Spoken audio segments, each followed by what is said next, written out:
All right. Hey, first question is, how did you bring in the new year last night?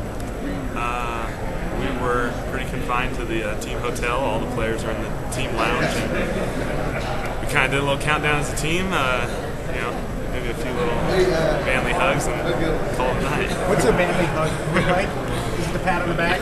Yeah, that's about all we got. So, a little 1 second tap on the back and, call it good. Well, I'm from the rock station, Boise 100.3 DX, so not a lot of sports questions here. How are you keeping in touch with everybody back home? Back home, well, hopefully they're all coming down here, so, should be seeing them here in the next few days. Got the parents down already, and, certainly there's a few people that we're still waiting on, and hopefully everyone gets down here. The reason I ask is because you and I are Facebook friends, and I don't know if you control that or if you have like an assistant. I do have a Facebook, yes, and I'm probably not the biggest Facebooker, but get on there. It took you like a week to accept me.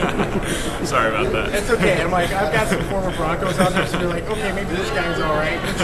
What is your list of things you go through to add somebody in Facebook? I don't really do much. I don't really have much information on it, so there's not a lot to lose there. So. Well, just don't. This is me. I'm getting driving out. I can't do a photo from practice here today, so. As long as it's a good photo, just make sure. It was actually a good photo. Okay. What about music? Listening to music before the game. What do you do? You don't have to say. I'm the weird one. I'm not really the music guy. There's lots of guys that get into the rock and roll, and Dan Paul, if he's here, that's a good guy to go talk to about listening to some music and all that. A little bit of music maybe, but mostly just relaxing, maybe goof around, just trying to relax.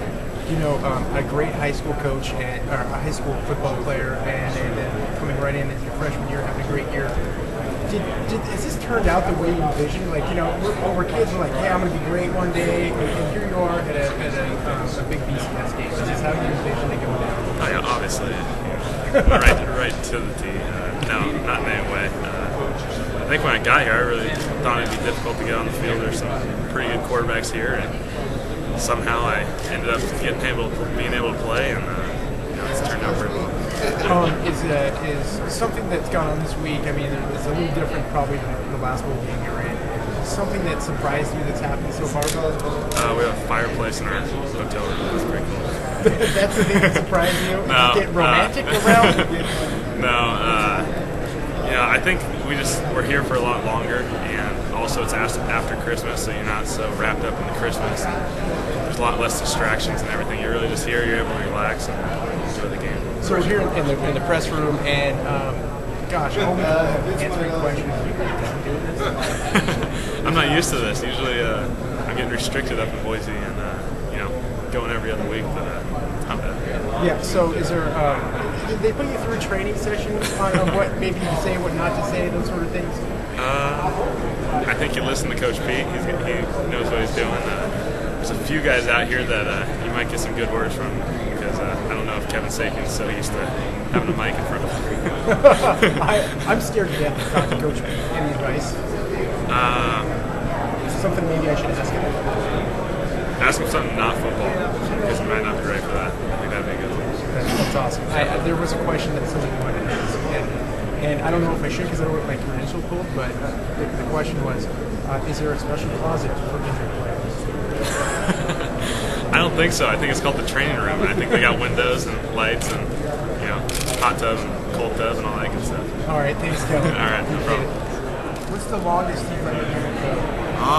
It's getting there. It's definitely getting there. Maybe last year at one point a little bit longer, but probably not much. You know what's freaky, and I did this last year, so my first one, I put skeletons braided into it. Oh yeah? Yeah. Right on. That might be intimidating, right? I don't know, maybe. It could be. Your quarterback, Kellen Moore, sent me over there and said that you were the funniest guy ever. No way. Yeah. No way.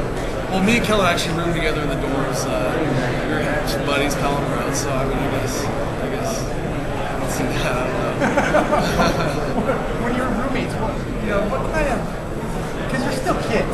Oh yeah, totally. So what's it been like this week being bunk buddies? Well, no, this was passed in the dorms back in like when I'm saying okay. when we were 18 coming out of high school. So yeah, so me and him roomed together with some guys in the dorms. So now that he's a big time quarterback, does he talk to you a lot? No, never. Never. No, I'm just kidding. No, yeah. No, me and some of our old roommates give him some sort of flack, but no, he's a great guy. I got to say that fullback is probably one of those positions that nowadays in offense is not exactly as glamorous as it used to be, but you still got to be pretty damn tough. Oh, absolutely. Yeah, you got to go out there with a physical mentality and ready to knock some heads over. And it's one of those deals where you don't get the glory, but you still get this sort of self-satisfaction that you can bust a big run for a tailback by one of your big blocks. So it's still a great feeling. As you get ready for the game, I think maybe relieve some stress. What do you do? Well, we have more time on our hands, but it's a little bit like this season. I mean, one of the things that I always try to do is work out a little bit. I'll run one day, and I don't run far or long. It's usually about 30 minutes. And the next day I'll try to go and lift weights for 30 to 45 minutes as well. And, I think that helps my mind probably more so than my body. I picture you as a Zen sort of guy, but do you have an iPod? And what you do? What's on it? Oh yeah, I definitely have an iPod. It's a very eclectic collection. I will say this, that I think it is it can kind of go throughout the ages, because I bring it out to practice and we'll play music at times out of practice, and I watch our players, and probably half of them have never heard of these songs, but it's it's Earth, Wind and Fire to Creedence Clearwater, to some of the newer stuff, and I always joke and tease the coaches, just watch how they warm up. Watch if they got any energy and spunk to them, to see if my iPod's working. and I think I'm undefeated on my iPod so far. That's nice.